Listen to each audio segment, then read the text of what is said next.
I'm Maria Menounos, and you're tuned in to AfterBuzz TV, the ESPN of TV talk. Now, let the buzz begin. What's going on, Tribe Mates? We are here for the finale of Season 40, Winners at War Survivor. It has been a crazy season. Thank you, everybody who has tuned in for every show, or even if you're just hopping into the finale, you're so appreciative that you are here. We have so much to talk about because that 3-hour finale was bonkers. I'm going to say it again, was bonkers. I've got an amazing panel here to talk about it. Mike Feeling, I know you have a lot of thoughts. I'm super excited, dude. Like, oh my God, what a great finale. We just said literally before we went live that this made up for season 39, and any of the other past 39 seasons you didn't like, 40 made up for it. I love the finale. Honestly, I love that there was no reunion. I loved everything about last night. Oh, so excited. And we've got our girl, Veronica Valencia. Hey, Veronica.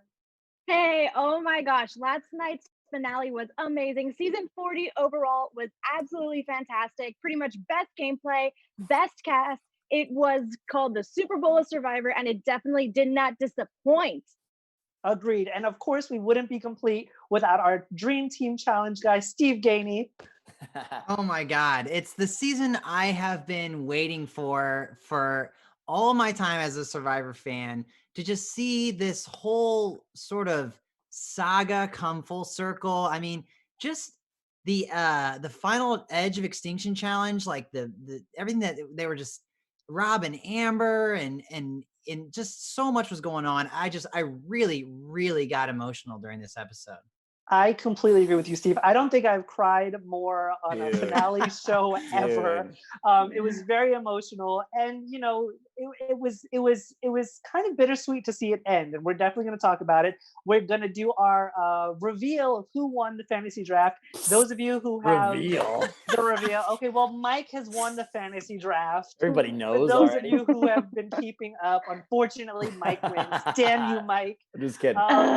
Instead of doing, and I'm going to surprise my fellow hosts with this, instead of doing our MVP at the end of the episode, because we obviously know who the MVP is. He's the one who won the show. We will be doing predictions for what season 41 could possibly be, since they did not tell us. So while we are doing the show, you guys think about it, marinate on it, brainstorm about it. We also want to hear everybody in the chat that is joining us today. Let us know what you think about season 41, what it could possibly be. But in the meantime, let's dive into this 3-hour finale of Survivor Winners at War. So Jeff Probst, just like the rest of us, is doing the show from his home, which is kind of endearing to see. I enjoyed seeing Jeff Probst in his garage. Yeah, Jeff, way to upstage me on my Survivor at home studio. Yeah. I wanted to know if Jeff Lysol down all those things that came to him in the mail. I disinfect, bro. That was a lot of little components. Yeah, no COVID-19 in Jeff's garage at all. Now, this is the biggest season of Survivor ever. 20 winners, $2 million prize. And to have it without a live finale and then without a reunion show, is anybody else a little disappointed? No. The reunion shows are always maybe 50-50 for me. I feel like it's gotten away. The early reunion shows I liked a lot. The recent ones I haven't really liked. I feel obligated, obviously, to watch them because I want to know everything. But I find myself like just wanting to fast forward through stuff. They play clips and things like that.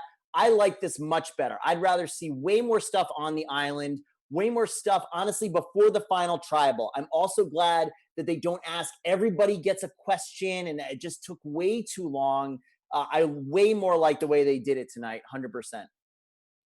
Yeah, I feel, for sure. Don't get me wrong. No, go ahead, Veronica. Okay. Don't get me wrong. I really love the reunions. I would have loved to kind of see everyone get together and hear their thoughts, you know, because these are some of our favorite players, really just kind of get to hear their thoughts on their experience. And this was such a different type of season of Survivor. It was really a celebration. I've said that before. And, you know, there were a lot of really meta moments, kind of giving the audience what Survivor is really about. So I would have loved to hear more about their experiences. But I have to agree with Mike. I did like the way that the finale was, because we got so much actual screen time of the series. I thought it was going to honestly be like maybe 2 hours blended with like reunion in the middle, and that's what 3 hours was going to be. But it was legit 3 hours of the show, and I was so happy about it. I kind of missed a little bit of the fanfare. I kind of wanted to see the big audience applause, and like maybe there'd be some familiar faces in the audience that Jeff could sort of, meet up with. That's what I was kind of expecting. And so it was a little bit of a bummer to miss that, but having more of the show to watch was definitely a good consolation. And you get some of those really cool, like sort of sentimental edits where they can go back and they can recap all the players, not just the finals, the final contestants. So that was a really cool moment.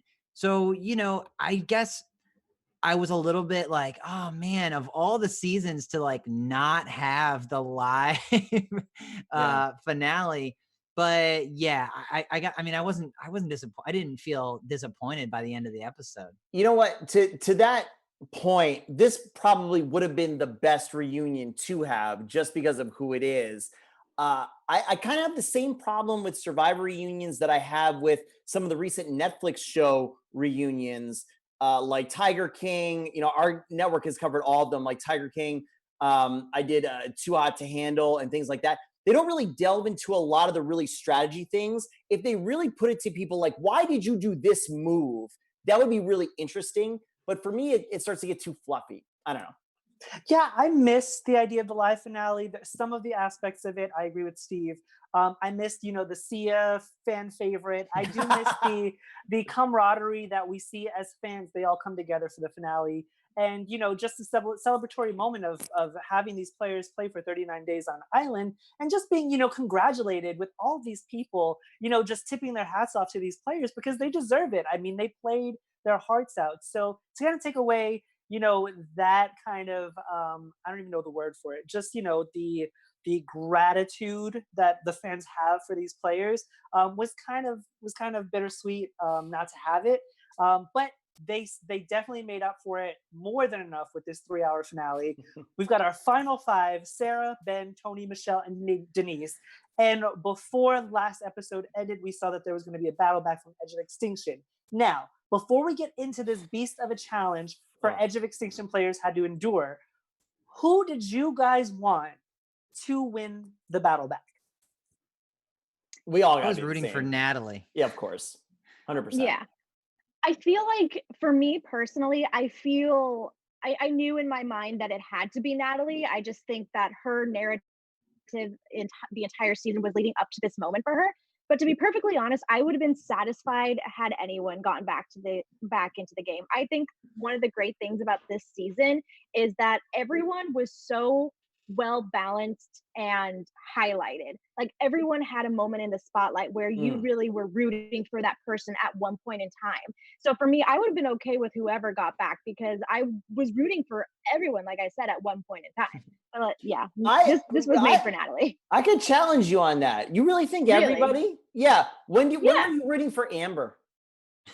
I was definitely rooting for Amber.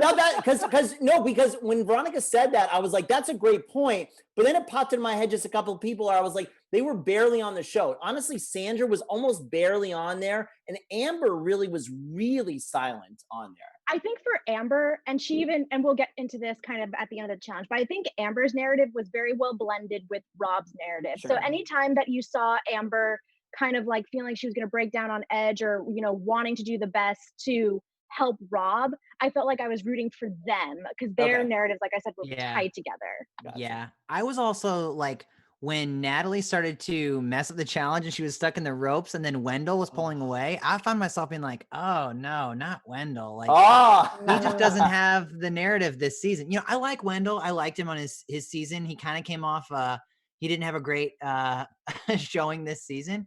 But when he was like on the puzzle and he landed a ball, I was kind of like, no, this isn't where this isn't how the story's supposed to go. Yeah. Steve, Natalie, I'm actually really glad that you brought that up, Steve, because not only was this challenge one of the most difficult because it was so long, there were so many aspects to this challenge, and rightfully so. I mean, this is the battle back into Survivor, season 40, full of winners. Of course, it had to be something that was difficult, but I didn't expect Natalie to struggle as much as she did. And thankfully she had those advantages, because if she didn't, I don't think she would have fought her way back. It could have probably been Wendell.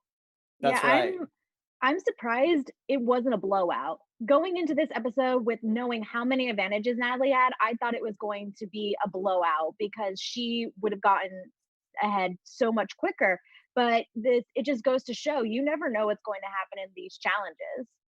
If you watch her right off the bat and she got all tangled up in the go twist around the pole, you know, you're connected, whatever. We've seen that challenge before.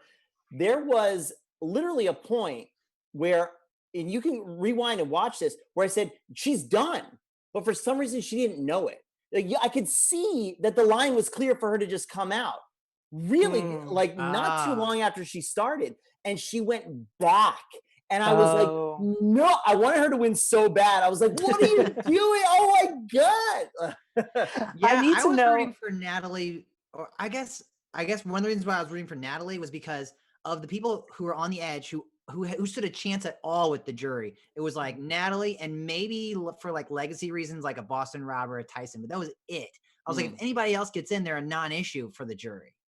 Mike, I know that you're in the chat. I want to know if anybody else has any thoughts on who they wanted to bring back from Edge of Extinction.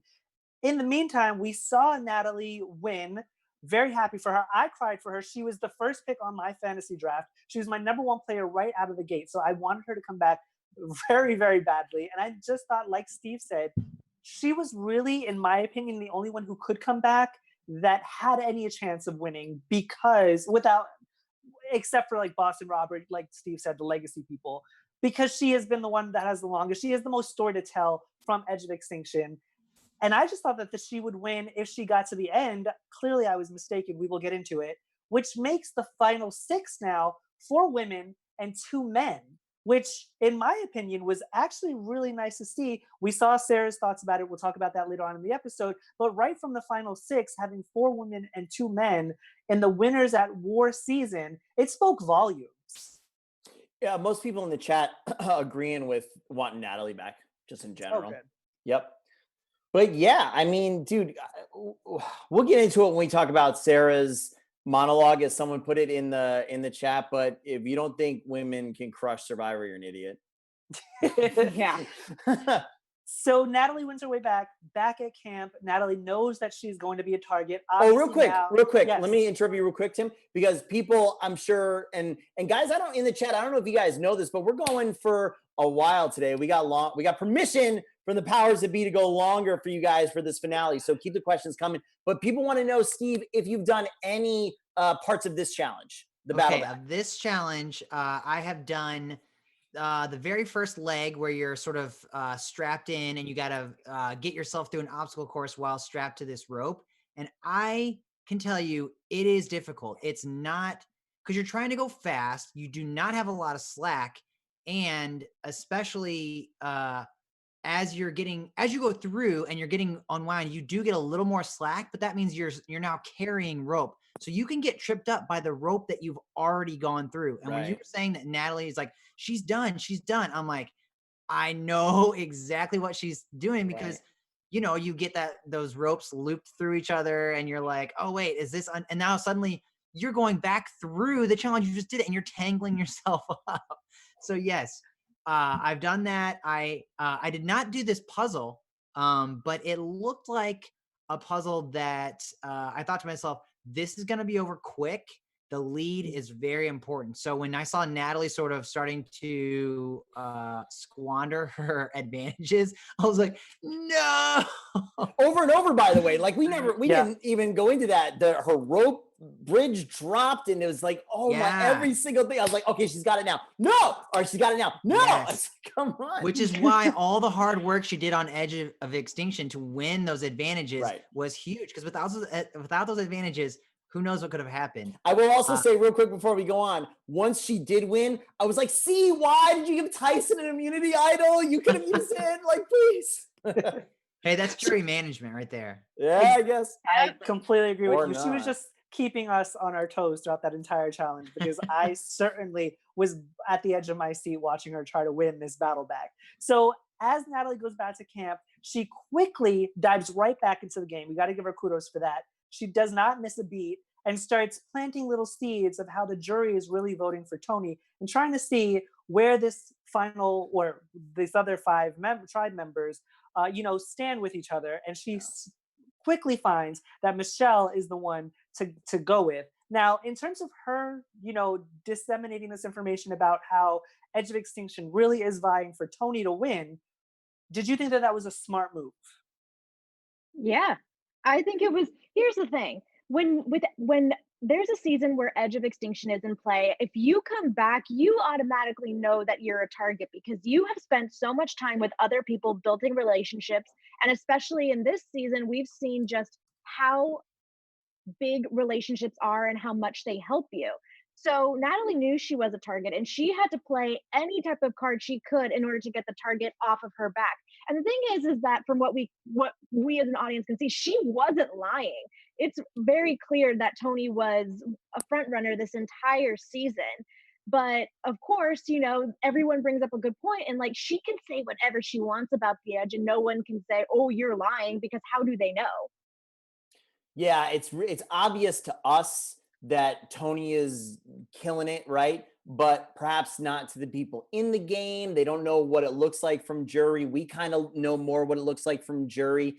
And she knew she had immunity going in, right? She's got at least the one hidden immunity idol. Thank you to chat for reminding me or schooling me. I didn't realize you could only bring one back. I thought that was, we didn't even talk about that. My mistake. But she knew she was safe. So look, she has got to go to the wall. I think you just go in and wreck stuff, especially since you've got immunity. She has got to go and really just like pile drive people and really try to slam a wedge and do anything she possibly can because she knows she's the easy vote out. And since she has immunity, she knows she's going to be easy vote out next vote, right? Because she's safe for one. So you really got to go and just try to blow it up. Yeah, and the things that she was saying were true. I mean, as evidenced by how the jury voted. But I think that Tony said it really well in that tribal council was it's not so much as finding a crack as it is creating a crack. And that's totally what she came in and what she needed to do. She had the idol in her pocket, so she had a little bit of safety. She could play a pretty aggressive game. But when you get back from the Edge, you have to play as aggressively as possible because you got to make up for a whole season in 4 days. Yeah, that's right. Yeah, before we move on to the first of many immunity challenges that we're going to talk about, guys, we do have to address, we did promise a special guest last episode. Unfortunately, due to circumstances, things happen. That person had to cancel, but we are hoping to get this person back in another show. Maybe we're going to do a special segment and just interview them on their thoughts of, how this finale went and their experiences on this season. I don't know if we're allowed to say who it is because I don't want to blow up that person's spot. We did on Twitter.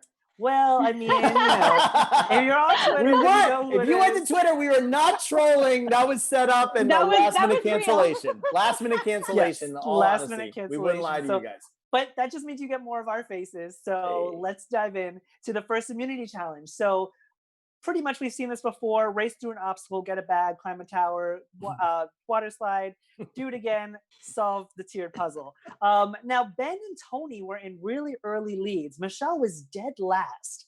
And, going into it, I was actually surprised that Tony and Ben were in the lead because they haven't really been that good on these physical challenges thus far. How did you guys feel about it? Man, go ahead, V. Well, once again, it goes to show that you never know what's going to happen in a challenge. For me personally, I think, these are the last few crucial immunity challenges. You need to step it up. And I think this was just a moment for Ben and Tony to really step it up, especially because with Natalie back in the game, there was so much going on before the scenes of like, does she have an idol? Does she not have an idol? We will talk about that and eventually know what the answer to that question is. But they're playing extra hard because immunity, especially with Natalie's uncertainty of advantages, is so important. So I'm sure that's why they definitely turned it up. And in terms of just the challenge, honestly, I wish there was like a Survivor obstacle course, kind of like Spartan races that you can just sign up and do, and they just let you run this obstacle because I want it so badly. Like That was Ben Steve. looked like That was he was Steve's life. Yes. it was. You just had like a fun obstacle course going all the time. Ben looked like he was having fun. Michelle did like a fun little woohoo. I was like, oh, she's Yeah. having a great time. Dude, Ben was not even doing the slide properly. He was like, no, I'm going to take this to the next level. He basically jumped over the steps and like air glided down until finally he hit the slide. Like, that's nuts, man. Yeah. That looked super fun. I love water slides and all that kind of stuff. They were very, very impressive just in general. And I love, obviously there's researchers and all that kind of stuff, but I love that Jeff just dropped in there. Michelle won this. So we didn't talk about this last episode, but I don't know where I'm at with this. Sometimes I really dislike it when Jeff directly addresses somebody, because I really think that Jeff can have an effect on how they do. So being like, Michelle won this in her season, that can give her a little bit of pep that she didn't have, versus last episode, I forget, but he really got on somebody like, wow, Tony's really behind. And I was like, that's not cool, man. Like a regular commentary on what's going on, but to kind of dig into people, especially when they're down, I feel like that's almost unfair when they're starving and they're trying to run a challenge. So I don't know. I mean, it can either light a fire under you or it can make you crack under the pressure. Either way, it's how you deal with it. So I think that's fair game. But it's not to everybody. It's only to certain people. I mean, I guess unless it's edited out. I don't know. To kind of go off of your point, Mike, Steve, you had once told us that, when they're setting up for challenges, Survivor obviously wants, everyone to have as fair of a chance as anyone else as possible. So I guess in that aspect, I don't know if is it considered like fair, or even, the fact that Michelle had done this exact puzzle, she knows exactly how it's supposed to go. Well, like, I mean, there is kind of that. stuff. Yeah, there is like some experience that you can have that can sort of give you an edge in the challenges. But in terms of from the starting point of the challenge, absolutely everyone has an equal chance. If you're falling behind and Jeff starts to dig into you, that's because you fell behind in the challenge. Once they say start, everything else that goes in there, it's fluid. And if you can survive that, then good for you. And if you break under that pressure, well, then, that's as much as, Jeff could have dug into someone else who was behind if you had done a better chance in done better in the challenge. So in that respect, it's sort of, all is fair once you get going. But I have the best story about this water slide because we did this in Nicaragua. Okay, so everyone was there like, oh my God, Steve, did you do this? That water slide looks so fun. Yes, it was a lot of fun, except when we built this water slide, we painted it and we used this paint that was like a sealant, like waterproof sealant, because we had the water running through this. And as soon as we painted it, it was the challenge was built right on the beach. And as soon as we painted it, the wind kicked up and blew all this sand into the wet paint. And that whole slide became a giant piece of wet sandpaper. Oh my God. It was the most painful slide you could have possibly imagined. I lost my butt on that slide. I looked down it like 10 times. Oh, it was so, I mean, the contestants are just going all out, so they don't even notice it. Right. We're like, oh yeah, we want to see this, do it a few more times for the camera. Oh, we want to demonstrate this. It was like, how many more times do I gotta go down this? It was so good. So hopefully they didn't have that problem this time. But yes, it was. Oof. It is as much fun, if not more, than it looks. Oh my God, it's the best. And you would see that the even these contestants, it's such a huge moment. They're still having fun with it. Michelle's like, woohoo! And Ben's just like spinning around everything. It was awesome to watch because it's just so much fun. I mean, it's day 36. I mean, at this point, you're just going to have to enjoy the experience. I mean, if you do well, you do well. If you don't, you don't. But Michelle certainly didn't crack under the pressure. She won when she needed to. This just goes to show how kind of unfair it was for people to give her so much slack for winning her season. And, congratulations to Michelle this season for really turning that around for herself, because she really proved to me, and I'm sure a lot of viewers, that she deserved every ounce of forward momentum that she got in this game, because she did it all herself. She didn't rely on anybody in this game, and in this challenge didn't change that at all. She went for it and she won when she needed to win it, and I was extremely proud of her. Absolutely. I mean, she won that challenge. I love when people just like own a challenge. She was never out of it. Yeah, she was last and Natalie lapped her, but she just stuck with it. Nobody else even came close on that puzzle. She just gets it. And I've done that puzzle, and I will tell you, I remember last time we were like, "Oh, Steve, what's your win percentage?" I could not do this puzzle for the life of me. I don't know what it is. You either just understand it or you don't. Michelle came out of there and started putting these pieces together like she had already seen the puzzle like 5 minutes before. Right. And everyone else is like sitting there just like scratching their heads. And that's where I just could not figure it out. It was like Michelle was almost done with the second level, but people were trying to copy in the first level. I said, if you're just trying to copy her, then you definitely can't win. There's no problem, because you'll always be behind. It's even too like weird to copy. Like they're all different pieces, and they all look the same on what day is this? Day like 35, 36. They all look the same. Like, how can you even copy at this point? But definitely Michelle really brought it when she needed to. She had a huge underdog story this season, and that was kind of what once we're obviously gonna talk about final tribal and everything like that. So she really had an impressive gameplay. There were moments where I was just like, go girl, like you rock. And once again, going back to the idea that everyone has a moment where you're rooting for them. Yeah. So let's talk about back at camp after this challenge. So obviously, strategery is about to take place. Obviously, Tony and Ben want to target Natalie. We saw that coming. Not a surprise. What did surprise me though is that Tony was the one that was saying Natalie has an idol. He's pretty sure she has an idol. And Ben and Sarah were two people that were like, she does not have an idol. We're confident that she doesn't have an idol. Even Sarah was so adamant and said, if Natalie had an idol, she would have told me something. Yeah. I was actually really surprised that at this level of the game, after everything that Natalie's been through and fighting her way back in, that they would underestimate her. This was nuts. So forget underestimate, forget any of the other stuff. Tony laid it out completely correctly. Statistically, there's no reason not to split just in case, right? Why even fathom the risk? We see what happened now. Luckily for them, or depending on whose side you're on, the outcome ended up the same. But why would you bother taking the risk?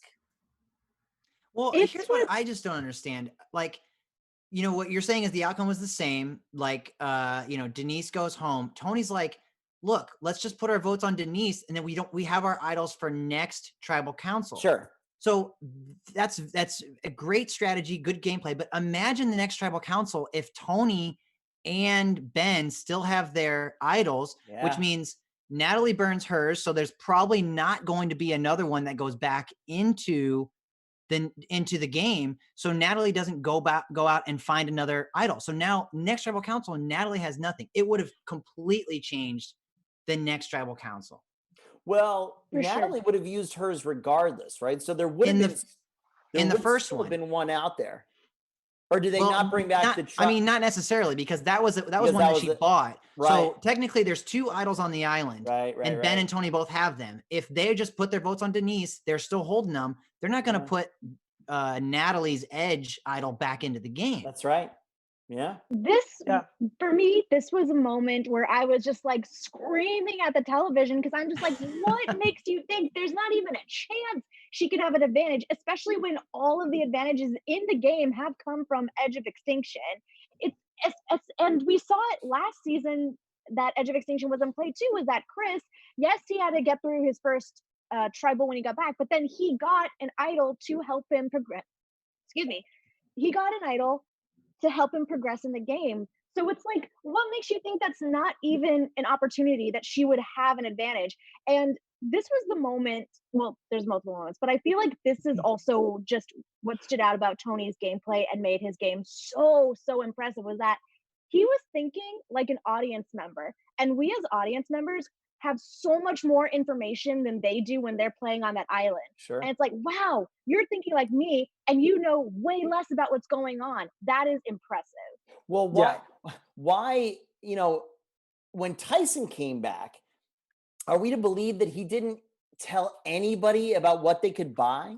Because the menu was right there to get a hidden immediate idol when Tyson fought back, right? So there was no way to even think that. Then when they were there watching Natalie battle back, they saw that she bought 3 advantages.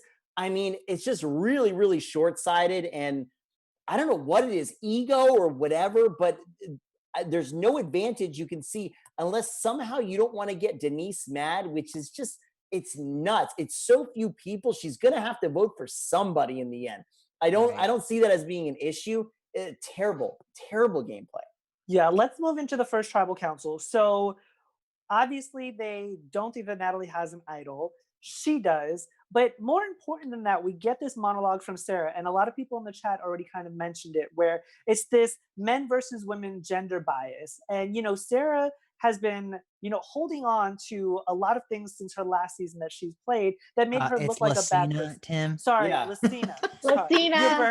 Lucina, my bad. Yes, Lucina has been holding on to since her last season, just based on how she played and how hard she took it. But if it was a man that did it, they wouldn't be, portrayed, as a bitch or a bad player or, a backstabber. It would just be, a good move. How did you guys feel about, what she was saying? And do you agree with her?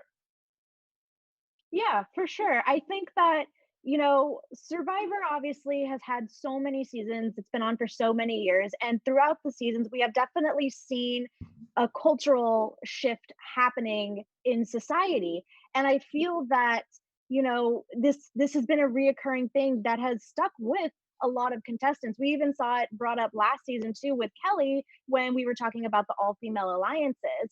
And so it's really troubling for a woman to feel like they can't go out and play a cutthroat game, play their hardest with fear that they're looked upon poorly. It's like, if you're on the game of Survivor, you should be able to play the game you want to play, and everyone should be able to realize you're playing the game. You're not doing this because you're rude, because I'm going to call you this name or that name or whatever. Despite like whatever your gender, you should be able to play your game. Yeah, I totally agree. There are definitely, I would just like to say, instances of guys who have played really hard and had gotten a terrible kickback from people and sentiment as well. I mean, Johnny Fairplay, damn, right? He played real dirty, and maybe he got some of what was coming to him afterwards. Everybody loves to hate me in the chat. They know Russell's one of my favorite players. He gets a ton of flack too. But absolutely, I just, as she was saying this, I was like, man, it's really sad that she would ever think that. I certainly don't look at it that way. I echo it again. Anybody who doesn't think women can crush Survivor is stupid. The best ever is still probably Sandra. I mean, tons and tons of women players, women winners. They're awesome. And Sarah's speech where she was just saying, I'm a cop. I ran 7 marathons on 7 continents. I was on the SWAT team. I was like, I feel insecure. I just thought it was such a cool moment. She's had a few moments that I felt could be construed as sort of like maybe pandering or just playing to the jury, but that I felt were really genuine moments. And I thought this was another one of those. And I thought it was totally heartfelt.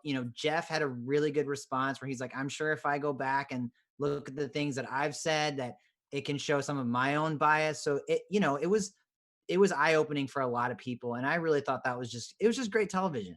I'm glad you brought that up, because I completely thought it was heartfelt. I didn't think she was playing it up or anything like that.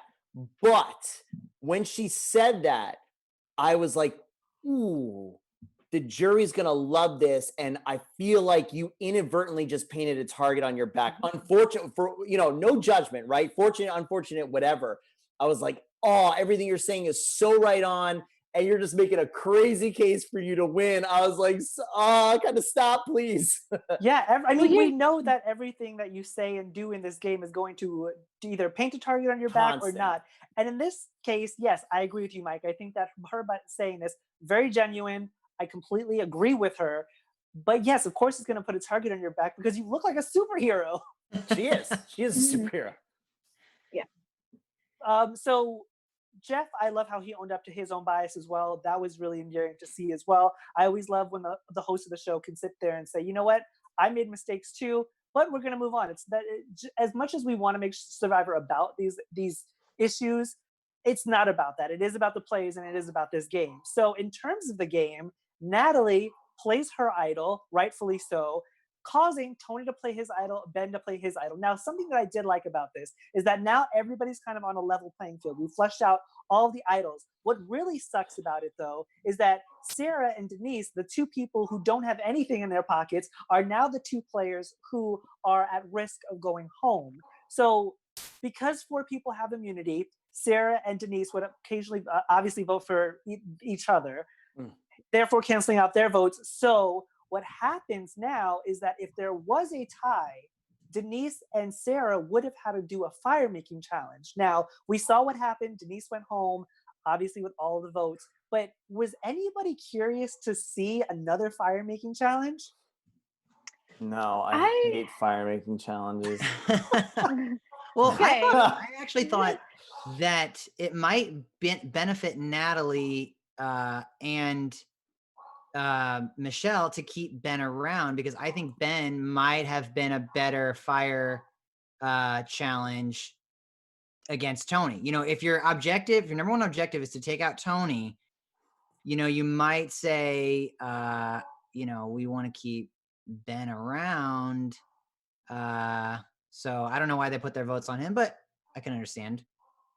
Yeah, for sure. I 100% agree with you, Steve. I love the fact that you brought it up because that was brought up a while back about, you know, Ben being a beast at making fire, and would anyone really want to sit next to him at a fire making challenge? So if your goal is to get rid of Tony, then keeping Ben around for fire is probably one of your best options. But once again, the fact that Tony wasn't even targeted, and to everyone who's in the chat, correct me maybe if I missed something. I don't. No one knew about Tony's idol. So the fact that maybe they weren't even trying to go for him, or like you know, just putting votes on him just in case or whatever, I thought was crazy. Because I'm pretty sure they knew he had an idol. Okay. If I remember, because I remember they did. They knew he did. They didn't know that Ben had one. Yeah, keeping Ben around to battle Tony in fire, it seems like a risky proposition when you still have 6, because then you're really banking on a lot of stuff. Plus, they're really close to each other, so then you gotta bank that neither of them are going to win and take the other because they have a strong alliance. I don't know, man. This whole vote should have been easy Denise, and that's why it's kind of annoying just in general. Right. The two guys really left Sarah out hanging. I mean, she was one of, you know, the people who could have gone home. And it was like, they're just so sure that Natalie doesn't have an idol that they're just like, well, we don't need. Well, not Tony. Like Tony tried. Right. Yeah. He didn't push hard enough. Sarah almost did herself in right there, because Sarah was like, nah, she doesn't have it. Why would you believe me? I was like, oh my God, you're so wrong right now. Which I'm glad you brought up, Mike, because in that instance with Sarah and Tony talking about that, when Sarah was like, no, she doesn't have one, and Tony said, okay, if you're 100% on it, then I am going to do you think that it was a missed opportunity for Tony to take that and vote out Sarah? I was kind of hoping that he was going to go to Ben, and not vote out Sarah, but go to Ben or somebody and say, yo, Sarah's wrong. We've got to put 2 on the other and switch it up like that, and just really try to make a move like that, because no one would believe him. See, as much as like in this moment, we would have wanted Tony to make an opportunity to kind of be like, look, I told you. I don't think he could have done that. Tony came into this season trying to play a completely different game than he was playing his first 2 seasons. And part of his gameplay and part of the reason why he was able to actually make really good, strong connections was the fact that he never tried to be a complete leader and just go against his alliances. He would try and try to convince them if he felt like they were making the wrong move, but in the end he would go with his alliance, and that's what eventually led to the very strong bonds that made people, want to work with him, that made people want to vote for him. So yes, this could have been an opportunity for Tony to maybe do something, but I think it could have really sabotaged his game had he done that. I agree. So back at camp, Tony obviously relays his frustrations with Ben and Sarah, and pretty much saying, "I told you so." But now there is an idol back on the island, so obviously we know Tony's going to go and look for it. Now Natalie was the one that finds it. Did anybody think? Because when they do these edits and they show the person looking for the idol, especially when it's Tony, because he always finds them. Did we think that it was going to be Tony to find it? Yeah, with his conch shell fire and everything, I was like, "Let's go, 100%." But I just can't believe he can stay up all night.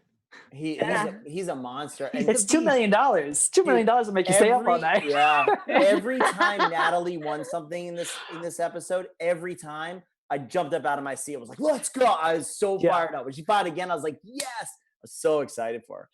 Same. We wanted Natalie to come back. She did. We knew that she was going to be a target, so she needs every benefit that she could find. And she did it. She found it. Let's talk about this second immunity idol. Second immunity challenge.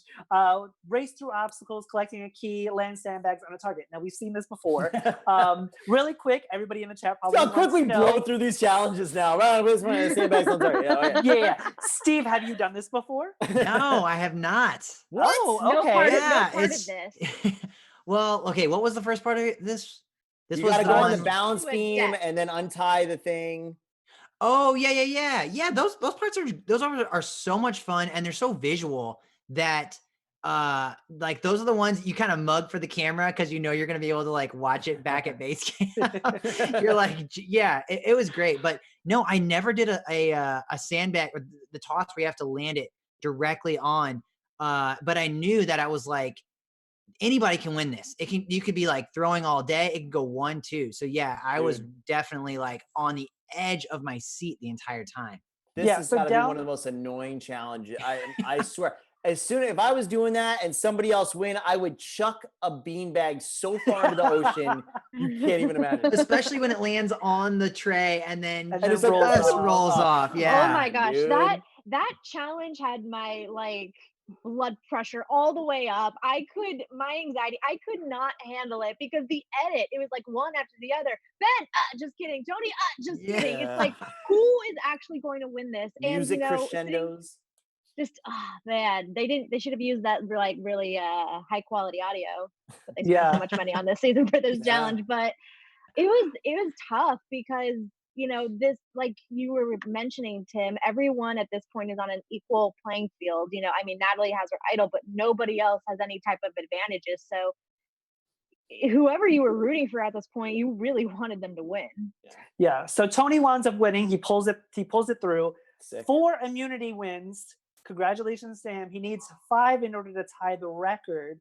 He has 4. Now back at camp, Natalie wants to use Sarah to break up Ben, Tony, and Sarah alliance. Pretty much her motive coming back from Edge of Extinction was to break up the 3 of them. And we see Sarah and Ben have a conversation, and Ben pretty much gives Sarah permission to write his name down because Ben sees that Sarah's risking a lot trying to protect him. And this is another emotional moment that I had with the episode, because I have never seen this before. I didn't think that this would happen, especially with a $2 million prize, especially when it's this close to the wire. What did you guys think about it? I thought this moment was very, very sweet.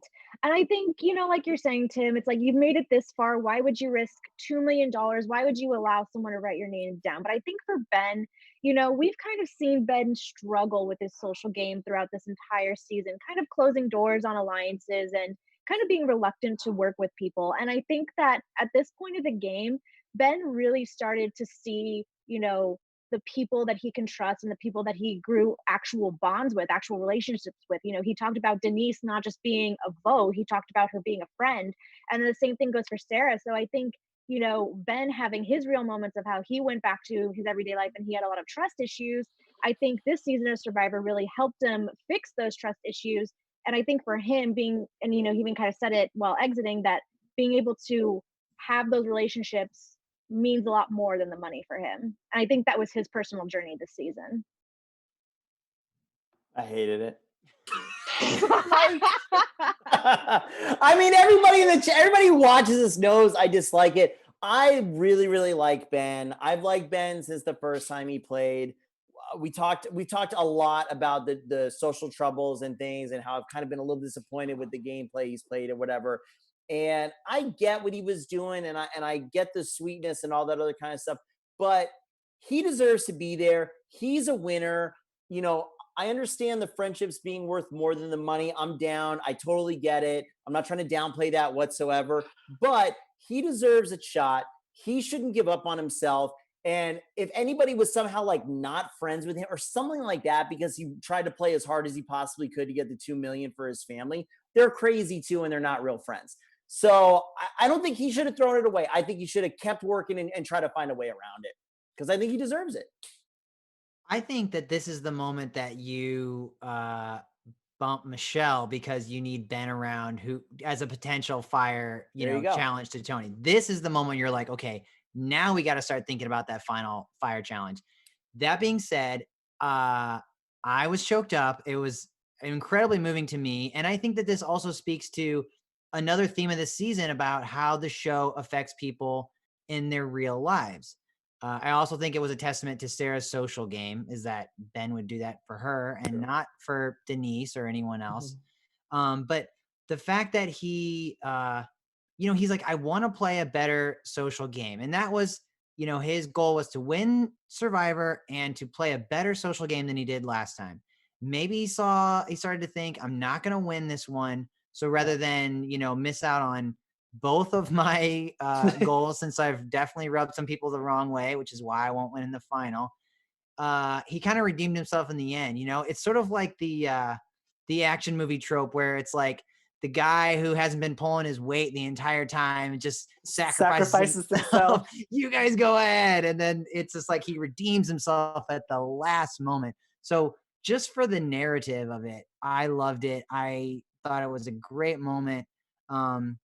They can't all win. So if Ben's going to go out, that's a great way to go out.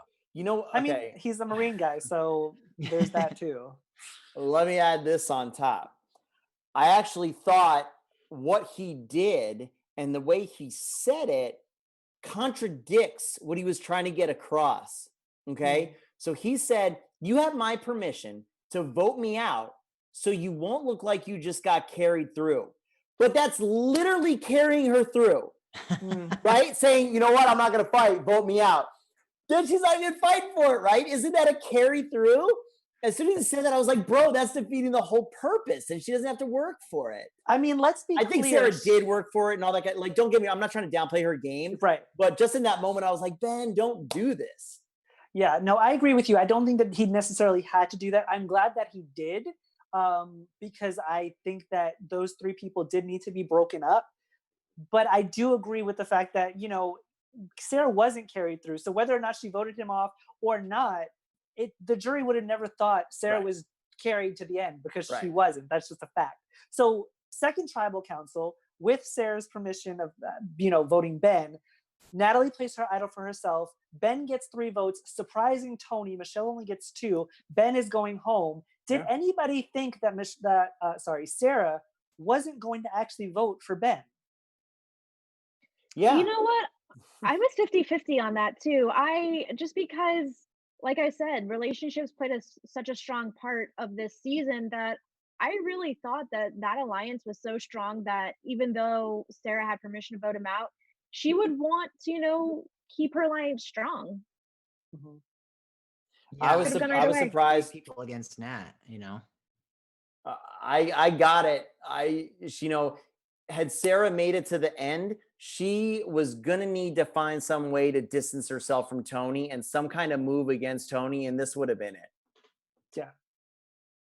I agree. No, I completely agree. So let's get into the final immunity challenge right after Wait, this. hang on one second, Timmy, because Yes. everybody in the chat's going nuts right now. So Yeah. So let's talk about this. They're talking about the double standard of Sandra quitting Mhm. and being kind of chastised for being a quitter, and what Ben did as being seen kind of like saintly and a martyr and all this other kind of stuff.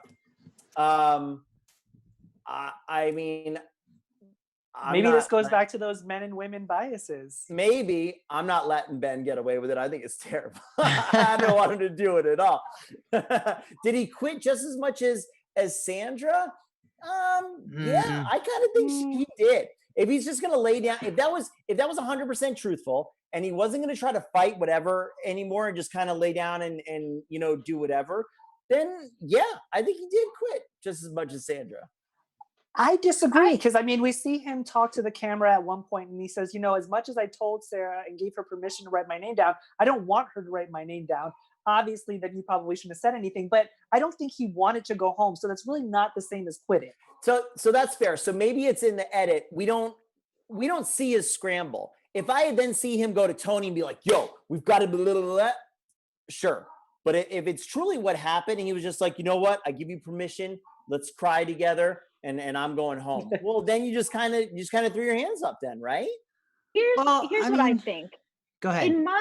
In my personal opinion, I think that both Ben and Sandra, at the point that they left the game, they were satisfied enough with where their growth was, that they were okay with whatever the result was.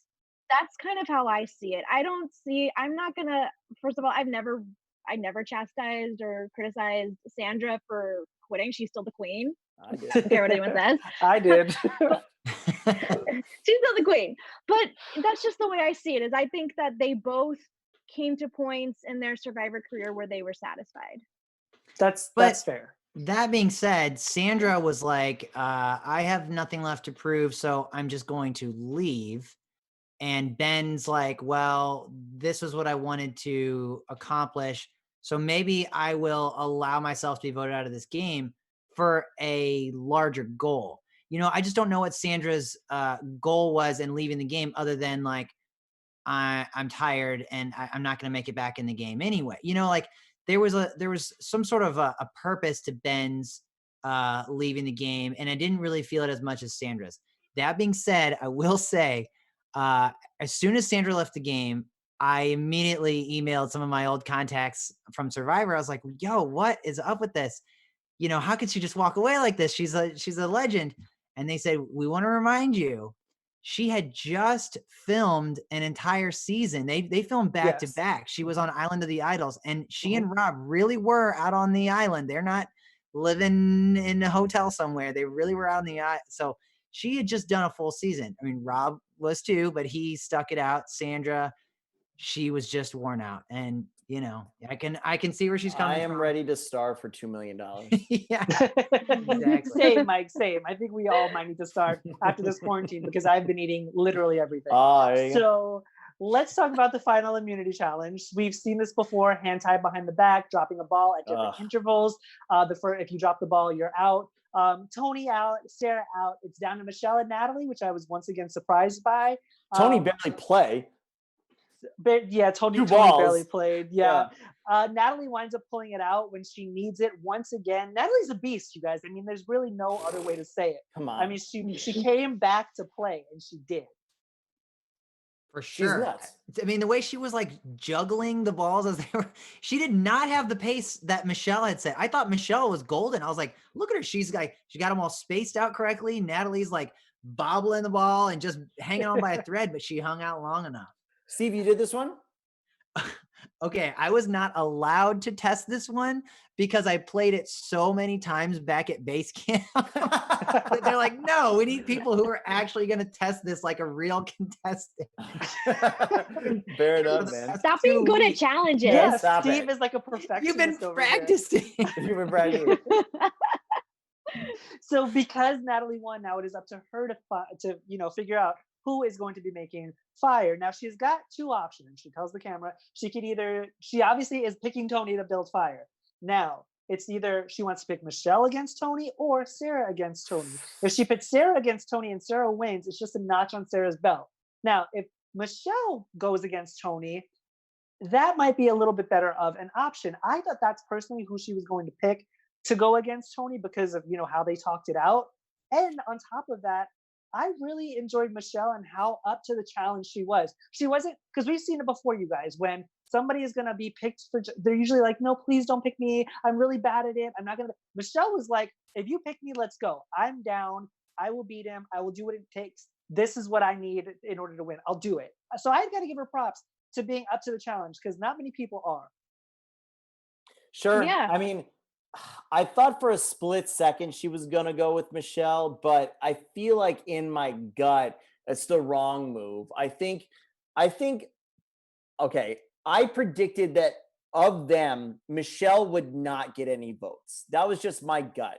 So when I'm picking, I said, look, you got to do what's the best possible thing for your game. You got to take Michelle to the final. If you bring Sarah and Tony, damn, they're both going to get a lot of votes. I feel like you have no shot. So you got to guarantee knock one of them off. That's it. Yeah.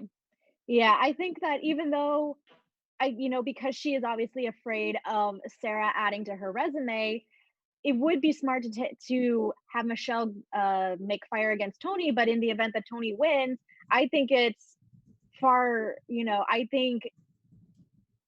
having them in the final, Sarah and Tony, as opposed to like Michelle and Tony, just would make it harder for Natalie.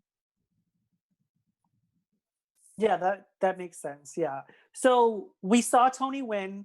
It was a very close fire making challenge. Mike, we all know that you hate the fire making challenges, but you have to admit it was very close. Usually this was the best fire making challenge they've ever had. By far. So there By you go. far. Yeah, I'll admit that for sure.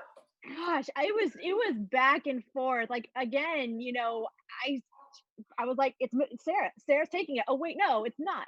Her fire went down. It's Tony. Oh my god. Can't be all Yes, coconut her husks right off the string bat, was- bro. Her string was actually starting to burn. There were embers. It was just like, oh my God, back and forth. It's so good to see too, because you do not want to see somebody totally fizzle out and the Survivor Super Bowl and the final. Oh my gosh, it was just so good. Oh yeah. Also, any of the jury giving Natalie flack for not just jumping in and battling. No. Bye. You Bye. go to the end, guaranteed. Oh my God. No, you don't do that. Bye. Can I rant about this like real quick? Really Yeah. quick before we do that, because you know what, let's just catch up to it. So day 39, Okay. after this, Tony winds up winning. They have their day 39 Survivor breakfast. Yay, everybody's happy. Let's get into the final tribal council now. Veronica, they did bring up the whole fact that Natalie didn't step in to go against Tony to make fire. Go ahead. Perfect. Great. So here we go. Okay, so obviously everyone was talking about the idea of Natalie giving up her immunity to go against fire against Tony because of what happened in the first Edge of Extinction season, which was what Chris did. Now, here's the thing with Natalie. Natalie was the first person voted off this season, and Edge of Extinction is a completely different beast than it was the first time it was introduced. You're still playing on Edge of Extinction. You still have a voice in the game. Who you send advantages or disadvantages to can really affect the game. You're earning fire tokens. You're running up and down a mountain to get logs. Like, you are still playing this game. And I feel like for Natalie, when she got back in the game, she was playing hard. She was finding idols. She won her immunities. For her game was so different than the game that Chris played. When Chris got back in his season, he needed to go balls to the wall because he wasn't doing anything on Edge. When his Edge had nothing. So he had to go crazy to be like, hey, those days where I was doing nothing, I am playing in overdrive. Whereas Natalie was playing a consistent game, a different game, but a consistent game. And so by the time she won that immunity, she felt confident and content that she had enough of a game to argue at the final tribal, and she didn't have to risk it. She didn't have to risk playing idols for people. She was looking out for number one. That's exactly what she was doing. That's a really good point. And also, my wife had a really good point when she was like, they're not going to vote for the Edge player because the Edge winner story just happened. So, if she had done that, I would have been like, okay, is she just like straight up taking a page out of the Chris Underwood playbook? Like, right. I felt like if I was on the jury, I would have respected the fact that she made a smart move, maybe, rather than it's like, okay, you sort of have to weigh the risks. It would have been huge if she had come up and sent Tony home. And if she had, I mean, if Tony's not there and it's Natalie, I think you have to give it to Natalie. But it's also like, do we really want to vote the Edge winner again? So yeah, I think you made a really good point though about the fact that she was playing hard the entire time. But I mean, that just kind of furthers Veronica's point, though, in saying, that's kind of not fair to Natalie for the jury to sit there and even think about Chris and Chris's win. And hey, if we vote for Natalie, then that would give it to another Edge member who fought their way back into the game, because they are two completely different games. It's like, that's like saying, Tony won already, and it's different this time. So I think that Natalie played her heart out, and whether she was on the main island or Edge of Extinction, I think her missed opportunity, and we saw it with this jury questionnaire panel, however you want to call it, her missed opportunity was isolating herself from a lot of players on Edge of Extinction. I personally thought that Natalie was making connections on Edge of Extinction. I thought these Edge of Extinction players were going to look at Natalie and go, she's one of us. But, I think it was Boston Rob that said, you isolated yourself from a lot of us in this game. And she obviously had her reasonings, but I think it was a missed opportunity and maybe cost her $2 million. Yeah, I mean, she does have the perfect ability to bond with all the potential jury members. But, maybe there's some hard feelings about, well, I was on Edge too, and I don't know that you really deserve to get off instead of me, and you were voted off before me. You were voted off first, and there's a lot of really complex things going on with that. Yeah, a lot of those people spent more time with Tony than they did with That's Natalie, right. So yeah, that's true. Now let's talk about the final three. Obviously, we're talking about the jury now. Michelle, Tony, Natalie.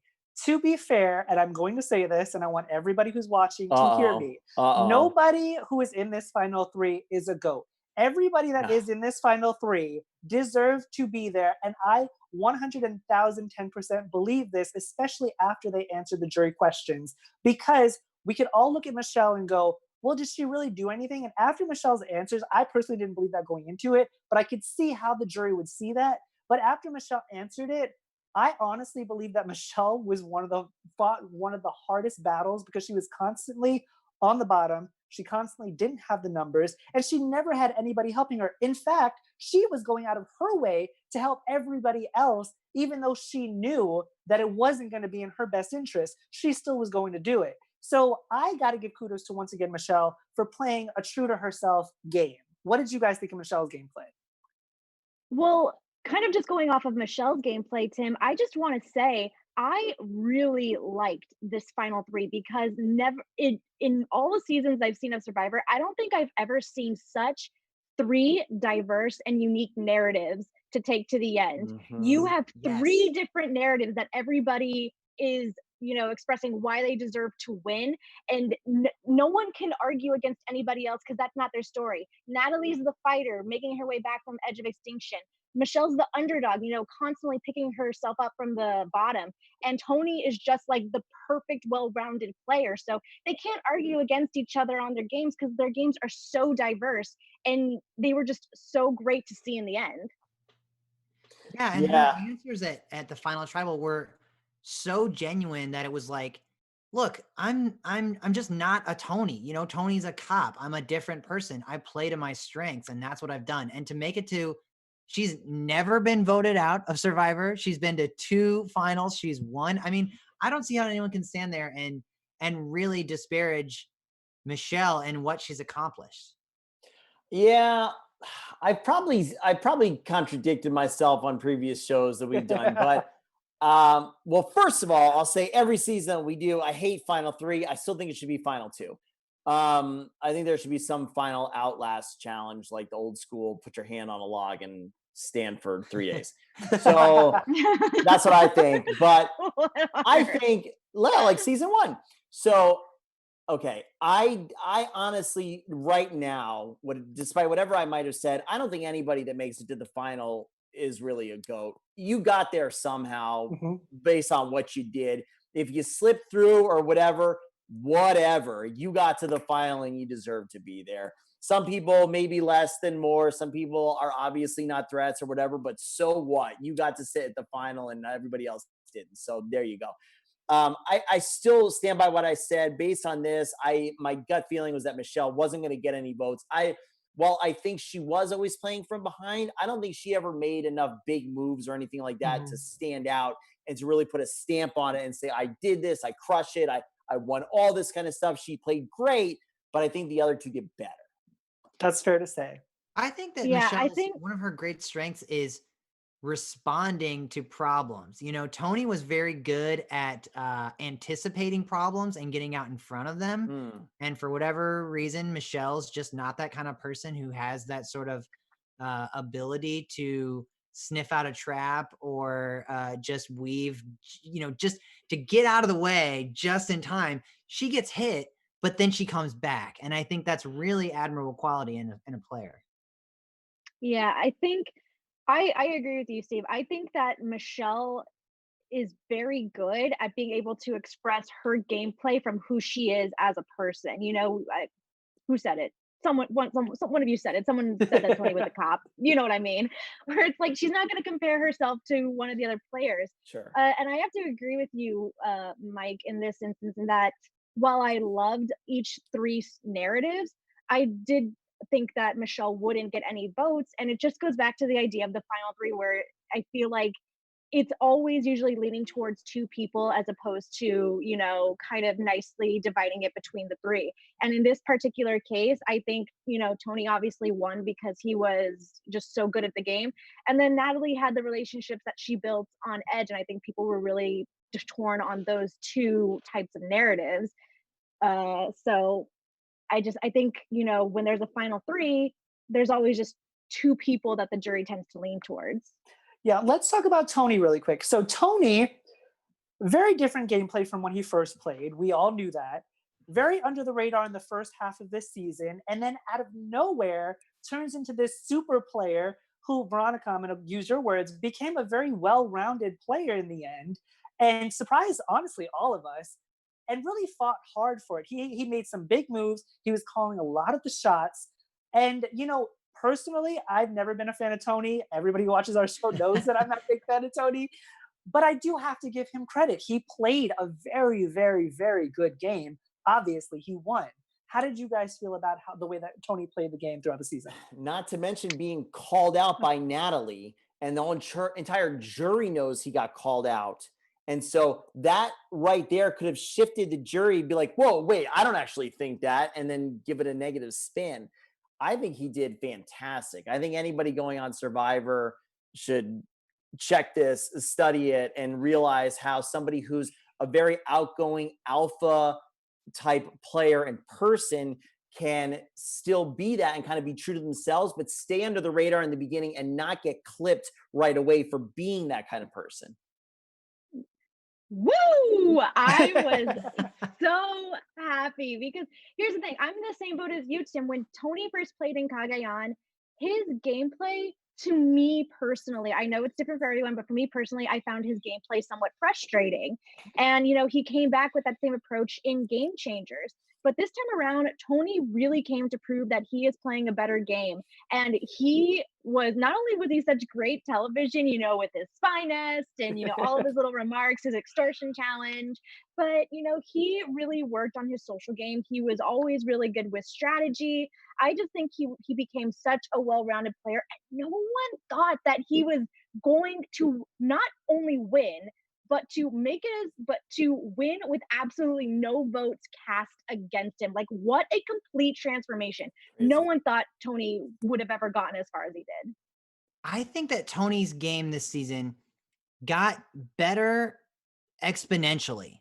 So early on in the season, he, built the foundation. He made some good moves, but they were good moves. They were steady moves, but they were just slowly, incrementally getting a little bit better and better. And then as the season went on, it was like another big move, an even bigger big move. And even like, I think it was like the Sophie vote that I was like, okay, Tony just took this to the next level. And it was like when there was a crazy tribal where Jeremy left, and it was like everyone was so mentally fried that they're just like, okay, I think the next one, we don't have to whisper and scramble and do all this stuff. And Tony was like, now is the time to put the pedal through the floor. He went hard. So it just, when everyone else was relaxing, he's like, this is the best time to go hard. No, there's no breaks in this season. And I thought that was just so amazing that he played both sides, which is a very, very risky strategy. He played it so well. When he was being extorted, he got fire tokens from 2 different competing alliances. I mean, it was just, I was like, how does he do this? And you know, you watch it as a viewer and you're like, come on, can't they see through this, that he's like, you know, playing both sides? But when you're there in the moment and he's just so earnest, and sometimes I think that he doesn't even know exactly which side he's leaning towards. He's just going whichever one suits him at that moment. And it was just like, okay, Natalie has a great story. Michelle has a great story, but how can anyone not vote for Tony? Well, I think that one of the best things that Tony did this season was aligning himself with Sarah, because Sarah was a great social game player, and having that rock and having that connection with Sarah really, really, I mean, established Tony's gameplay and really brought him to the end. I mean, he did a lot more than that, but I think that having Sarah as his partner in this, in crime, if you will, really helped him get to the end. Now, I have to ask you guys, Tony, Michelle, Natalie, who has your vote? Tony. Tony. Easy. Yeah. I would have voted for Michelle. What? I'm one of those players. Tim and no one else. I just, It yeah, I depends. know. No. I know. I get it. I'm probably going to get a lot of slack for it, but I really. Oh, no, that's cool. Why? No. No, I really respected Michelle's gameplay. I really thought that, you know, she played true to herself. I have always wanted to root for an underdog. You guys know this about me. And I feel like Michelle was the ultimate underdog. She was constantly on the bottom. Like I said, she was always trying to figure out numbers. She never closed any door to, you know, working with a player. I mean, she fought, and she fought hard. I mean, the vote was 12-4. It was. I mean, Tony was unbelievably dominant. I don't know if I told you my prediction before the show. You want me to say it right now? Go ahead. Okay. I think last night marked the end of Edge of Extinction. Obviously, if they're filming something right now or whatever, I don't know what they already have planned, but I don't know that you could literally play a better game than Natalie did with regards to Edge of Extinction, and she lost. So I feel like that's just like, well, there's no shot. Let's just maybe eliminate this, unless they do it for just maybe the first half or something, because she was voted out first. She came back. She dominated on Edge of Extinction. She dominated when she got back, and she still lost. So, well, here's the thing: is I agree that probably after last night, Edge of Extinction is done, because from a production standpoint, Edge of Extinction has done what it set out to do 2 seasons in a row now. The first season it was introduced, it proved like this is the whole point of the season, is that someone can come back and win it. Right. And this season, although Natalie didn't win it, she voted out first, made it back into the final 3. She didn't win, but she still fought her way back. I don't think that Edge of Extinction can go another season and have that same type of, like, you know, champion narrative. Yeah, it only goes downhill from there. Well, and also, you know, the production, I'm sure they're aware of the controversy that a lot of fans hate Edge of Extinction. And, you know, I'm not a huge fan of it, but this season I loved it because I don't want to see, you know, 2 episodes of Amber after waiting this many years and then not see her again. You know, these are people that I just want to see. I want to see them playing. I want to see them experiencing Survivor. Ethan and Danny, people who we haven't seen in a long time. Yule, I loved it. So I was like, sometimes I did think this Edge of Extinction sequence sort of took away from a little bit of the gameplay that I would have rather have seen. But for this season, I'm really glad they did it, because I just loved seeing Rob and Amber out there again. And, you know, maybe it was a little bit nostalgic, but this was the season 4. So. Well, I think they could have done even more with Edge of Extinction this season.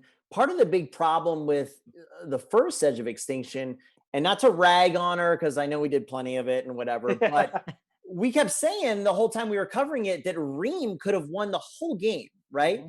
And she was voted off first, And on that Edge of Extinction, all you had to do was literally sit. I mean, yeah, get rice, but there's nothing else to do. And that I feel like if she had won or somebody else like that, that would have felt really empty and kind of like somehow disappointing, because all you really had to do was survive, I guess, with the food and stuff that was just given to you. At least now there was gameplay. Natalie had effects on the game and things like that. I think they could have gone further and done more actual challenges even on Edge of Extinction. I feel like we got very few reward challenges this season for some reason. Maybe that's just my bad memory, but that's what it seemed like. So there was, I feel like, time for more challenges, that they did some actual physical things besides just, go, everybody get a coconut and you can all win, like some actual challenges amongst themselves. But yeah, it was cool to see all the all-stars, basically. I think this was a very, sorry, Monica, really quick. I think this was a very pivotal moment for Survivor, because it's season 40. It's all winners. From here on out, I mean, you have to do a lot to kind of top what you just did. Sure. So I honestly can't say what they are going to do, whether that be Edge of Extinction 2.0 or 3.0, whatever you want to call it, or, if they're going to bring out hidden immunity idols, or if they're not going to do hidden immunity idols, which is something for my prediction later on. But yeah, but I don't know what they're going to do, but I do know that this season was top of the bar, and I don't know how you raise it. Right.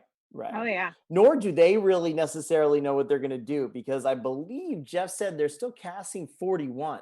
Coronavirus might have put a lockdown on everything. So yeah, they might not even know what it is. You know what I am over though? Fiji. I think we need to go to a different island. I agree with you, Tim. I actually kind of like some of the older seasons of Survivor where they did it based on locations. Like, Africa obviously was very different. Tocantins was very different. So I'd be down for them to change locations. Same. 100%. So congratulations to Tony. He won the $2 million prize. Well deserved. Anybody who would have won tonight, I felt would have deserved it. But he pulled it through. Congratulations to Tony. I'm interested to see great kids. Yeah. I mean, really nice Super to see fun. everybody with their family Team on Tony. video chat. Team, Team we know, Mike. We got it. The little shirts. They were cute. Oh yeah. Well, in terms of Team Tony, Mike did win the fantasy draft. Tony was the last person on 2 in a row, baby. Draft. 2 in a row. Yeah, I had 3 people, you guys. I had Sarah, Natalie, and Michelle in my fantasy draft. Every single draft. You did? Yeah, down to you. So you won with one person.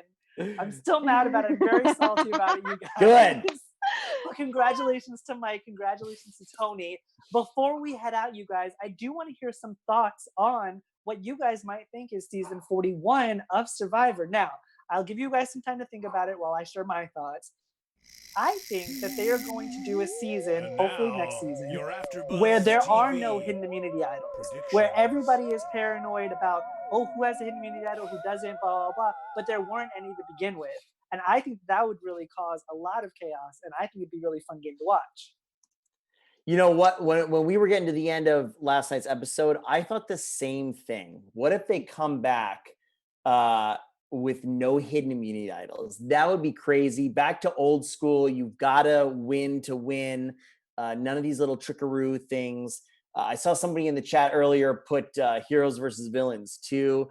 I think next season, this is a crappy prediction, but I think next season is going to be all new people, all nobodies in the Survivor world, let's say. And maybe they go back to some kind of theme. Bronze, beauty, brains, something like that. Oh, please, God, not that one. No, see, I actually agree with you, Mike. I think just kind of based off of the hint that Jeff gave, like if you're, 16, 17, or 18, apply. I think that they might be going back to some kind of thing, like maybe doing like Gen Z versus, I don't know, another millennials type, Gen X type of situation. Because what happens after in my Gen personal, Z? I don't know. There's no more letters, Someone Veronica. tell us. No, just, you know what I mean? Just like some other type of theme like millennials versus Gen X, because in my personal opinion, I think themes are some of the more stronger Survivor seasons. David versus Goliath, heroes versus villains, millennials versus Gen X, bronze versus beauty versus brains, some of those, in my opinion, are stronger. So I think going back to a theme might be what they're doing. Shout out to CC Teresa, who said the fire tokens might still be a thing. I was just going to say, I think that this season, the fire tokens were really interesting.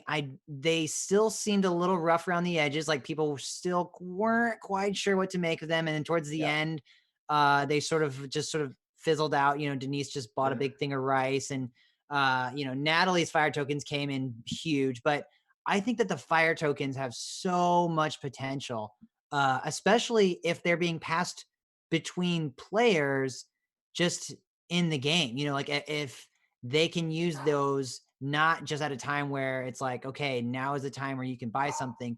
You know, the times when people are like, hey, can I get a fire token? Or, you know, I'll do this for you for 2 fire tokens. That was really interesting to me. And I'd like to see more of that. I think you're onto something, Steve, because Jeff was constantly saying, you know, this establishes, you know, a survivor economy, if you will. So I think that you're onto something. I think the fire tokens will be back. What about like a mega survivor? Like, hold with me for a second. Oh boy, here we go. What if we did, ready? What if we did 32 people? Okay, 32 or something like that, where 16 and 16 were competing in what they thought was Survivor. And then at the merge, you slam, they've never met each other. They don't know the other group is going on. And then they get slammed together at like 8 and 8 or something like that. That'd be a huge build. Something chaotic. Steve, Jeff would be exhausted. Jeff would be so tired. We're gonna ship Steve back. He's got to build new things and test new stuff out. No, screw that. If Steve goes, we all go, you guys. Oh, yeah. It's a package deal now. Joseph That's Boza right. in the chat says down the water slide. teens versus parents. Yes, that would be hilarious. Teens versus parents, Generation TikTok. Someone said, man, I don't know. Well, I do know that we'll be here for it. I do know that we will be here for it. I do know that it was a pleasure doing this season with you guys and everybody who watched. We thank you all. Mike, please give us some shout outs. I know we have some family members in the chat right now. Dude, there's so many people. Sheena, Meg, Blue Shift Eyes, Prophet, Joseph Boza, Bria, Sloss Pop, Molly, Random Guy, Solomon was in here before, Chels, Ryan D, Mirror Domains, Jules, Eric Olin, Royal, all of our friends. You guys have been with us for many, many, many seasons. We appreciate you guys coming back and back over and over and over again. Of course, you know, just because we're ending here right now doesn't mean AfterBuzz is whatsoever. We got you all covered for the entire quarantine. I'm doing the finale of Bachelor. Listen to your heart next week. Oh my gosh, there's so many shows. But go ahead and subscribe to our channel. Give us a big thumbs up on this, our finale episode, guys. We really appreciate it. 5-star reviews. You guys rock. Stay safe. We love you, and we'll see you again real soon. Yeah, guys, we wouldn't have this show without you. Yes, my feeling. We wouldn't be able to do the show without you guys. We did this show for you. And even though during this quarantine, during this pandemic, you guys sticked with us, and we really, really appreciate it. We love you guys for that. Veronica, where can our fans find you? Hey everyone, you can find me, Veronica Valencia, on Twitter and Instagram at It's Me, Veronica V. Again, thank you so much for tuning in with us all season long. This was such an amazing season. I love this panel. I love covering this show. Steve, go ahead and hold up your vote. There it is, baby. Woo! Hey! On TV. Oh my gosh. I don't know what's going to be happening next season of Survivor, but I know that I'll be watching. Thank you guys so much. Thank you, Mike, Tim, and Veronica, for letting me join your panel. This was so much fun. Just every week, Survivor was so much fun to watch, but it was so much more fun knowing that I was going to get to come on here on AfterBuzz and talk to you guys about this whole crazy season. It was just so much fun. Loved it. Awesome. Steve, I have to say on behalf of Veronica, Mike, and probably everybody in the chat and everybody that watches our show, Steve, you have been such an honor to have on our show. And I hope that you come back for following seasons and be with me, Mike, and Veronica. Absolutely. I am Timothy Michael. You guys can find me everywhere at I am Timothy Mike. That is season 40, Winners at War of Survivor. That is our finale, you guys. We will see you next season, whatever it will be for season 41. Everybody stay safe through this pandemic. If you need us, tweet us, reach out to us. We will be here for you guys. Thank you, everybody. See you guys next season. Our founder, Kevin Undergaro, and me, Maria Menounos, would like to thank you for tuning in to AfterBuzz TV.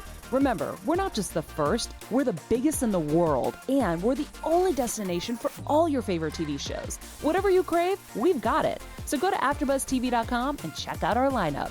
Buzz you later. The views expressed herein are those of the hosts only and do not necessarily reflect the views of AfterBuzz TV or its owners or principals.